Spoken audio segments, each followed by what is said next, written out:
saya terlahir sebagai seorang yang gelisah. Episode ketiga. Saya seorang pemain peran di dunia nyata.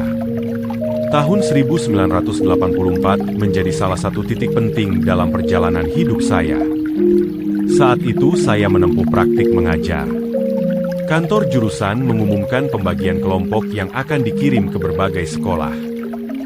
Saya ditempatkan di SPG Negeri Jombang, bersama teman-teman yang luar biasa, Endah Purnomo, Susmiati, Sutomo, dan Sumadi. Jujur saja, awalnya mereka tampak ragu. Penampilan saya yang berambut panjang dan sikap yang seenaknya membuat mereka khawatir kelompok ini akan kacau. Saya bisa merasakan sorot mata penuh curiga itu. Namun, hidup memang sering memberi kesempatan untuk membuktikan diri. Endah, seorang mahasiswi teliti, disiplin, dan berprestasi, menjadi sosok yang paling banyak memberi masukan. Mulai dari cara berbusana, cara berbicara, hingga sikap sehari-hari. Anehnya, saya merasa nyaman saja menuruti sarannya. Seolah-olah saya sedang berada di sebuah panggung. Endah adalah sutradara, dan saya aktornya. Kebiasaan saya bermain peran di depan kamera TVRI rupanya terbawa ke dunia nyata. Dan ternyata, peran ini berhasil. Perlahan mereka mulai melihat perubahan pada diri saya. Mereka tinggal di satu rumah besar milik kerabat Endah, sementara saya memilih tinggal di kos. Dari luar, saya memang seperti orang luar. Tapi di dalam hati, saya justru belajar banyak dari mereka. Saya menyaksikan bagaimana mereka menjuarai lomba cerdas cermat P4, hingga membawa pulang seekor kambing. Bayangkan, hadiah seekor kambing. Bagi saya, itu bukan sekadar kemenangan, tapi gambaran betapa cerdasnya mereka.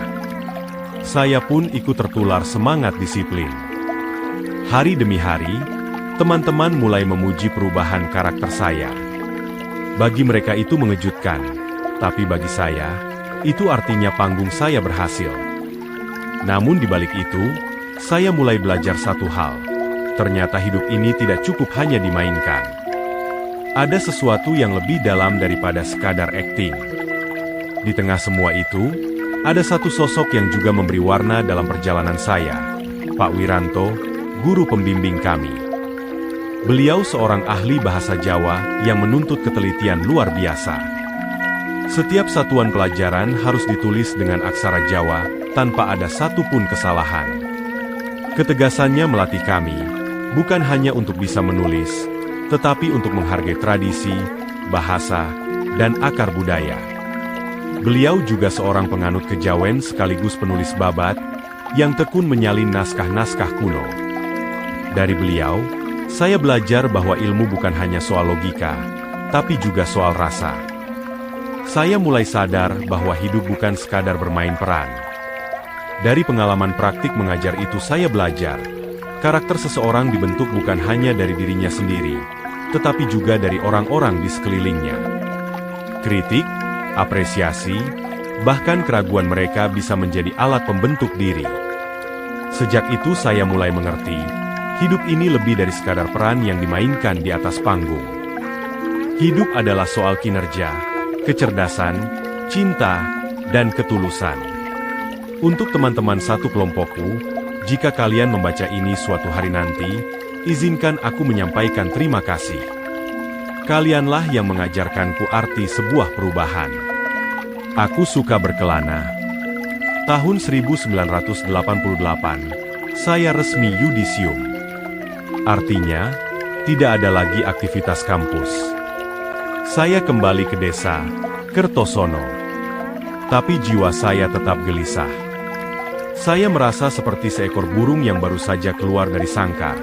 Ingin terbang, ingin menjelajah. Entah dari mana datangnya, muncul ide gila, mengamen. Saya mengajak beberapa teman sekampung, tapi dengan satu syarat, tidak boleh membawa uang saku, kecuali ongkos bus dari Kertosono ke Tulungagung. Hanya itu, modal kami hanyalah suara, keberanian, dan surat jalan dari desa hingga kepolisian. Dari Tulungagung, Kami mulai mengamen rumah ke rumah, mengikuti jalur bus Tulungagung, Trenggalek. Setiap kali maghrib tiba, kami berhenti, istirahat, lalu menghitung hasil.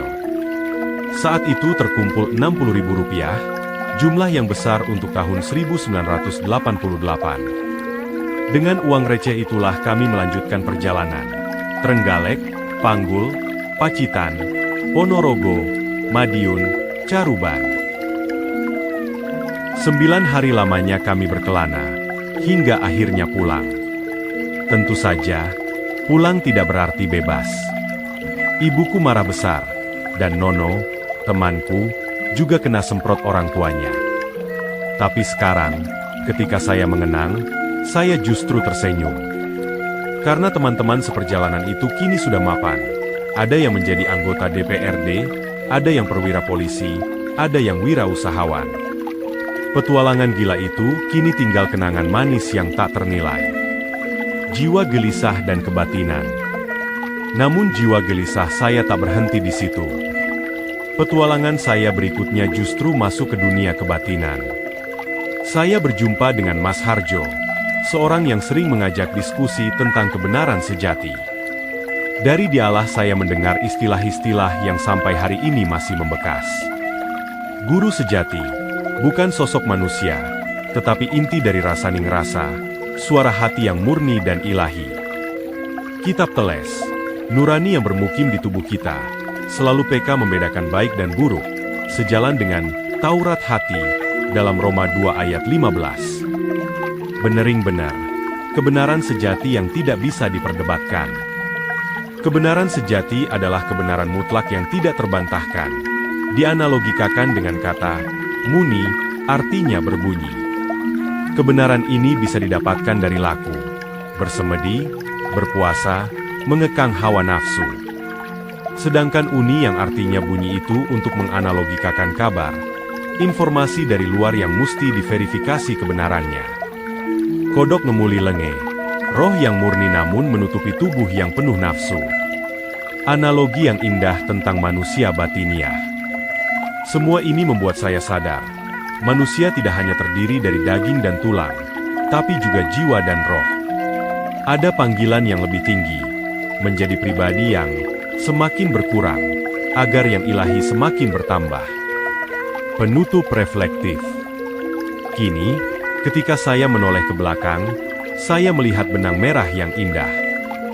Dari seorang pemain peran yang pandai menutupi kekurangan, menjadi petualang yang berani menantang hidup dengan cara-cara gila, hingga akhirnya seorang pencari kebenaran yang menggali suara hati. Semua peran itu ternyata bukan kebetulan. Mereka adalah lapisan-lapisan perjalanan yang membentuk siapa saya hari ini. Saya belajar bahwa hidup ini bukanlah naskah yang kita tulis sendiri. Ada sutradara yang lebih besar, Sang Ilahi yang mengarahkan jalan kita. Dan mungkin, kegelisahan yang sejak lahir saya bawa bukanlah kelemahan. Justru kegelisahan itulah yang membuat saya terus bergerak, mencari, dan menemukan arti hidup yang sejati. Temukan kisah ini selanjutnya yang membahas dunia kejawen lebih mendalam. Sebuah lagu aku persembahkan untuk nama-nama yang sudah aku sebut dan semua pengikut kisah ini. Kita sekarang sudah tua, tetapi jangan biarkan kecerdasan kalian dikubur oleh umur.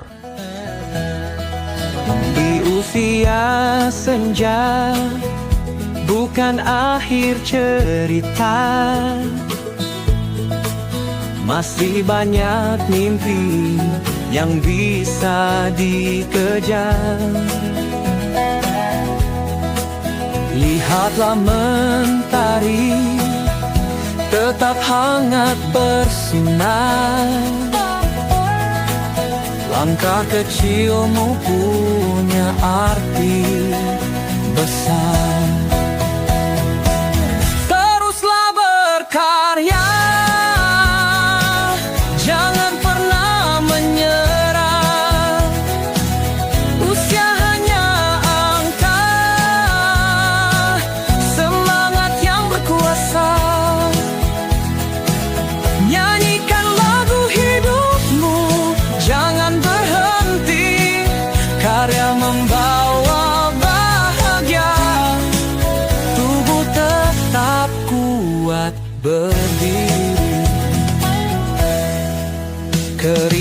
di wajah, cerita perjalanan. Tanganmu saksi jutaan harapan. Genggam kuas penang atau gitar di tangan. Hati yang berkarya tak kenal batasan. Teruslah berkarya, jangan pernah menyerah. Usia hanya angka, semangat yang berkuasa. Nyanyikan lagu hidupmu, jangan berhenti. Karya membawa bahagia, tubuh tetap kuat berdiri.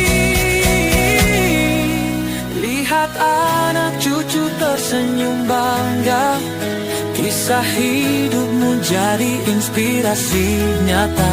Tak ada kata terlambat untuk bermimpi.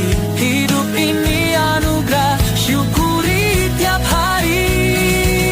Teruslah berkarya, ya, jangan pernah menyerah. Usia hanya angka, semangat yang berkuasa. Nyanyikan lagu hidupmu, jangan berhenti. Karya membawa bahagia, tubuh tetap kuat berdiri. Jangan takut melangkah, teruslah mencoba. Hidupmu indah, penuh warna. Lanjutkan cerita dengan jiwa merdeka. Tetap berkarya, dunia menunggu karyamu ada.